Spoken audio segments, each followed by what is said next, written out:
Mtazamaji, viongozi kutoka maeneo ya Mlima Kenya na Bonde la Ufa wamewataka wa Kenya kudumisha umoja wa kitaifa, amani na mshikamano miongoni mwa jamii, wakisisitiza umuhimu wa kuacha siasa za ukabila.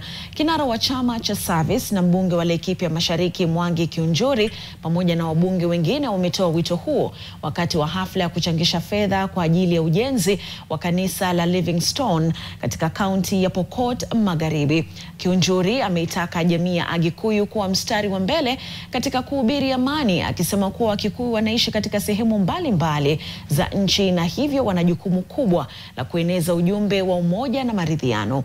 Aidha, wamesitiza kuwa wakati umewadia kwa Wakenya wote kuacha migawanyiko ya kisiasa na kikabila na badala yake kushirikiana kwa ajili ya maendeleo na ustawi wa taifa.